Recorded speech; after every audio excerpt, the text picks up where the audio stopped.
Dernier mot des vieillards qui n'ont pas pu réaliser leurs rêves. Dans cette vidéo, je vais vous énumérer 10 leçons de vie à connaître quand on est jeune. La première leçon de vie, c'est de prendre soin de sa santé mentale et physique. Quand je parle de santé mentale, je parle de la santé émotionnelle. Et c'est les problèmes qui peuvent vous causer le stress, qui peut vous causer l'anxiété, qui peut vous causer la mélancolie. Donc vous devez éviter tout stress ou bien éviter tout ce qui peut vous causer le stress. Donc prendre soin de sa santé mentale et physique. La santé physique, vous devez faire le sport comme moi. Comme tout entrepreneur fait le sport. Moi, vous voulez créer une entreprise. D'accord? Vous êtes jeune, vous voulez être libre demain. Vous devez créer une entreprise. Et si vous voulez créer une entreprise, si vous n'êtes pas en bonne santé, qui va prendre soin de cette entreprise? Voilà la santé mentale et la santé, qui veut dire la santé émotionnelle, et avoir aussi la santé physique en mangeant sain et en faisant le sport, en lisant beaucoup pour développer son mindset. Éduque-toi continuellement. Regarde-moi bien. Éduque-toi continuellement. Est-ce que tu as compris? Ok. Éduque-toi continuellement. Ce que j'ai dit que éduque-toi continuellement, ça veut dire quoi? Tu ne peux pas prétendre.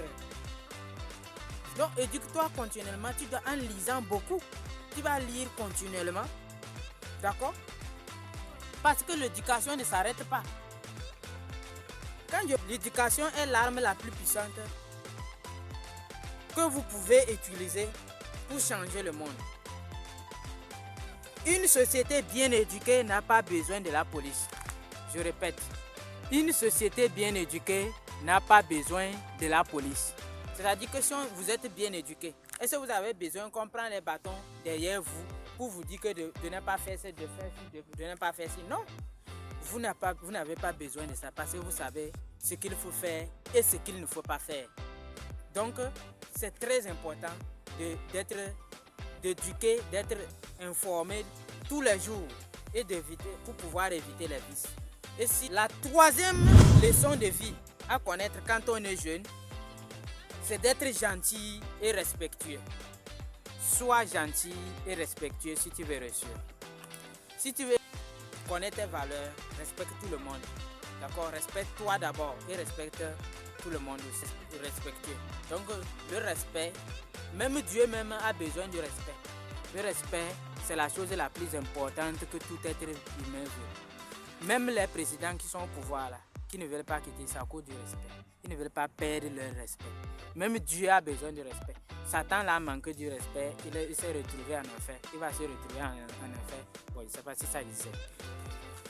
La quatrième leçon de vie à connaître quand on est jeune, c'est de s'entourer avec des gens positifs. Entoure-toi des personnes positives. Cette vie est pourrie. Il y a un pasteur, une dame pasteur, que j'ignore son nom, congolais, qui a dit que si vous êtes mal marié, vous êtes mal barré. Quel que soit ton niveau d'études, si tu es mal marié, tu es mal barré. Comme notre entourage, la personne la plus proche de nous devait être notre femme, donc nous devons choisir une bonne femme. Donc nous devons choisir une bonne femme quand on est jeune. On doit aussi être bon. On doit aussi s'entourer des personnes positives, pas des personnes négatives. Je n'ai pas dit des mauvaises personnes, des personnes négatives. Des personnes qui passent la journée à parler mal des autres au lieu de s'occuper de soi-même. Donc, si tu suis les gens de Kpakpato, on dit que nous sommes la moyenne de 5 personnes que nous courtoyons. C'est vrai.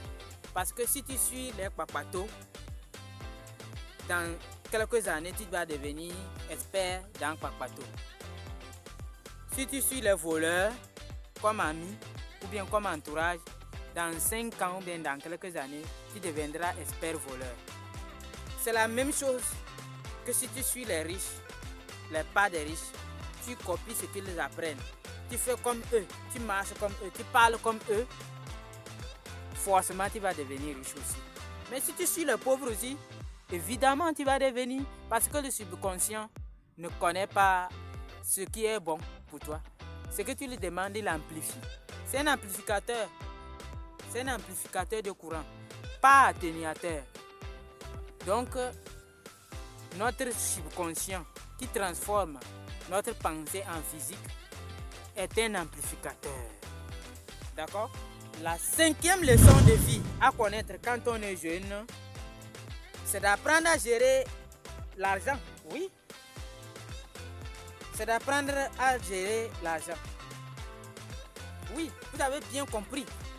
Apprendre à gérer bien son argent.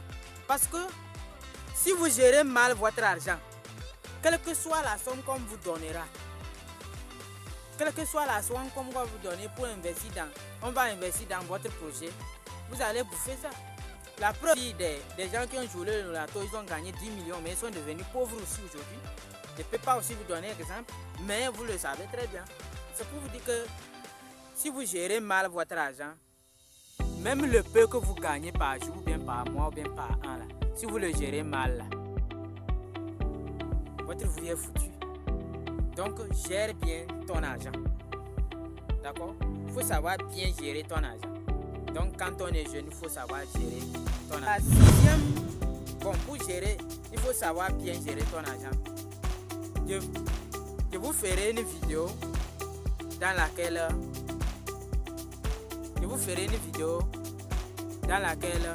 vous allez apprendre à gérer votre argent.